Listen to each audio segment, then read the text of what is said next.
Hello everyone and welcome to my channel. I hope that you are all good. In today's video we are going to do a summer solstice nail design using gel polish, so I really hope you all enjoy watching. Now I wanted this to have a milky soft look to it, so I'm going to start off by coming in with Kiki London's RB09. As you can see, I have already got some clear press-on nails applied to my nails, so we're going to come straight in and do the nail design. Now I'm going to come in with this color and I want to apply this quite thin. It is a rubber base coat, so it's slightly thicker than a regular gel polish, but I love wearing these over press-on nails because I feel as though it gives them a really strong full cover gel feel to them. So rather than feeling like press-ons, it makes them feel like a sculpted or tip and gel set of nails, because it just makes them feel a lot stronger. But because we have already got the tips down and we're going to be layering up our design today, I don't want to add too much thickness, so I'm going to keep this application quite thin. I'm also not going to pop this into cure until we've added some colors and created a bit of a smooshy effect. So I'm just coming in first of all and applying this color, keeping it nice and thin. Now it was the summer solstice in the UK, I believe, on Friday or Saturday, which was what inspired this set of nails. I just see some beautiful sunset pics, and the whole summer solstice thing always gives me a bit of a celestial vibe as well, so I kind of wanted to add that in with the stamping. But before we get to the stamping, I'm going to add on these two colors. So we've got Cotton Candy from Kiki London and Apricot Blush. I wanted to go for kind of like that purpley orange sunset vibe, so instead of doing a marble with blooming gel, because I wanted this to look a lot softer, I'm just going to dot these colors down into the uncured rubber base coat, smoosh them together, and then we'll pop them into cure. So I've popped the colors down on my palette. You can go straight in and do this step with your bottle brush if you would prefer, but I didn't want to contaminate my bottle brush with the milky rubber base underneath. So I'm just taking a round nail art brush, dipping into the color, and then just gently dotting that down into our wet rubber base coat.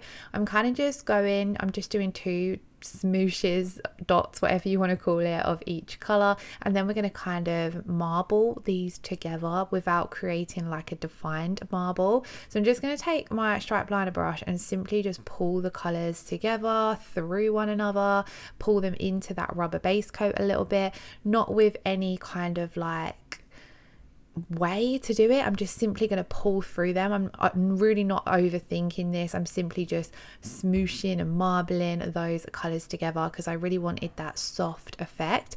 You're not going to see these colors as bright as what they look now, because we are going to come over with another layer of rubber base coat and then a glittery rubber base as well to get some sparkles in there. So don't stress at this point if it's looking a little bit too bright, but I did try to choose softer colors out of the purples and oranges that I did have.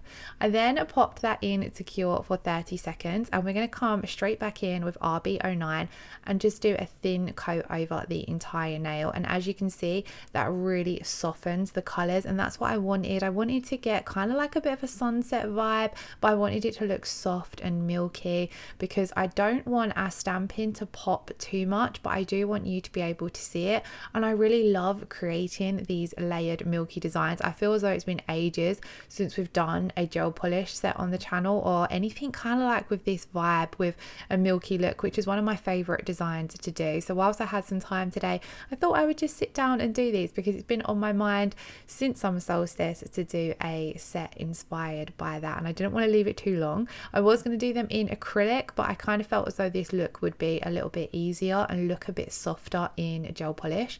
Now if you do happen to get any of your products on your skin or cuticles, you're going to want to come in and wipe this off with some alcohol or some acetone before curing, which is what you see me do there. This particular rubber base coat from Kiki London is one of my favorites. As you can see, my bottle is running low. It is my go-to for any kind of milky nail look, and I really love it just as a color on its own as well. So we've done that layer of RB09. I'm then going to take RB10, which is very, very similar to RB09, except for it has a very soft, subtle shimmer running through it. It pairs up nicely. If you want a milky look, I would go in with RB09 and then RB10 over the top to get a really nice, pretty, milky sparkle. The great thing about the Kiki London rubber colour bases is you can use them to strengthen and add colour at the same time, so they are great for anyone with weak or brittle nails. I do have a discount code for Kiki which gets you 10% off, so I will leave that linked in the description box below. Currently as well, they do have a sale on for buy 5 get 1 free, so it's a great time to check out any of their colours or their rubber bases. I do believe it's website wide, so it also includes all their nail art and all the other bits and bobs that they do. So we've come in and applied a thin coat of RB11, and the crucial part of these kind of designs is keeping your application of each layer nice and thin so that you don't end up with a too thick or bulky nail. Now I did wipe off the tacky inhibition layer that's left behind from the rubber base, and then I'm just going to go in with the 180 grit side of my file and just very gently file the tips of my nail and the sidewall, just to bring that shape back in a little bit more. Because we're working on press on nails, our shape is already done on our base, but when we've added our layers of rubber base coat, because it is a little bit thicker, it has softened our shape, and I want a nice sharp crisp shape. So I'm just coming in, keeping my file flat up against the surface of the nail and just neatening that up a little bit, and then I'm just going to clean away all of that dust with some alcohol and my Kiki London dust brush. Now let's jump in to stamping. So I have this celestial, it's a mystic inspired plate from Simply Polished, and it has this beautiful large image up here which has just got lots of crystals, moons, there's some, I think it's a butterfly or a moth. I think it's a moth actually. It's just basically got a whole bunch of kind of mystical celestial images, and I thought this would just work perfectly for the design that I had in mind. So I'm going to stamp this. As you can see, it's a full cover image, but it's quite large, so it's great for doing a full nail of stamping. And I'm going to stamp this on all of my nails, and as I mentioned, I didn't want this to pop too much. I wanted everything in this design to be quite soft and subtle, so I went for this light gold shade, and I think it paired beautifully with the orange and purple. So let's talk stamping. I've got a clean stamping plate. I'm going to go in and cover half the image with my gold stamping polish. This one is from Born Pretty. I do have a link to their Amazon, so I will leave that in the description box below. But I applied half of that stamping polish to the image, scraped the stamping polish so it filled the rest of the image. I like to do a couple of scrapes to make sure everything's covered, especially on these more finer detail images. And then with a quick flick of the wrist, I've picked up my image onto my stamper, and then I'm just going to stamp this directly down onto the nail, doing a little wiggle from side to side to make sure that we cover the entire nail. And then because that was quite a large image, I was able to do both of the nails with that image. Now to clean up my stamper, I like to take a lint roller, and it just effortlessly picks up all of that image. And to clean my stamper, I'm just using some kitchen roll and acetone, making sure to give it a really good clean after every single image. Same goes for your stamper as well. And then we're going to repeat that step on the little finger as well.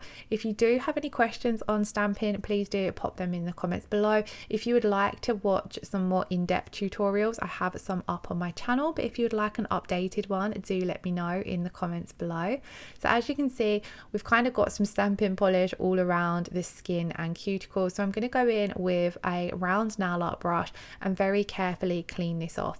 Now if you're not confident doing this before top coating, like if you're worried that when you're cleaning up around the cuticles you're going to take some of your image off, then go in and top coat and then come back and clean up. I'm just going in with the round nail art brush. I find this is quite a stiff nail art brush, so it's great for getting around those cuticles without touching the nail. And as you can see, the stamping polish effortlessly removes with a little bit of acetone I'm using here. And then I will go in top coat and then come and clean again just to make sure all of that stamping polish has removed, and then that way I don't have to stress too much after top coating if I do happen to touch the nail, because before top coating, if you get any acetone on your image, it will wipe away. And just how pretty do these look? I'm going to come in and top coat using the Kiki London Crystal top coat. A lot of the time when I'm stamping, I will top coat with the rubber top coat just because the rubber top coat is a little bit thicker, but I love the crystal top top coat for the high shine, and because we've already added quite a lot of strength and structure to these nails with the rubber base coat, I wanted to finish off with a nice thin layer, so the crystal top coat is perfect for this. This is one of the newer top coats from Kiki London. I do have to say it has quickly become one of my favorites. So I'm just going to apply this to all of the nails, being really careful that you don't touch the skin or cuticles. But as with any of your gel products, if you do, you just want to wipe it away nice and quickly using a little bit of alcohol or acetone. And then we're going to pop these in for their final 60-second cure, and I just loved how they turned out. This is a very me set of nails, but let me know what you thought of the design in the comments below. Of course, I'm going to finish off with some cuticle oil. I did do my thumbnail with the exact same design off camera. I just recorded it separately for a reel, but I'm going to rub in my Kiki London Coconut Escape cuticle oil. I did give this a little wipe with a paper towel before taking my pictures, just so that the nails are not looking too oily. And then this, guys, is the finished result. Thank you all so much for watching today's video. I really hope you all enjoyed it. I hope you're all doing good. Let me know how you are in the comments below. I love checking in with you all. And yeah, thank you all so much for watching. Lots of love. Take care. Bye bye.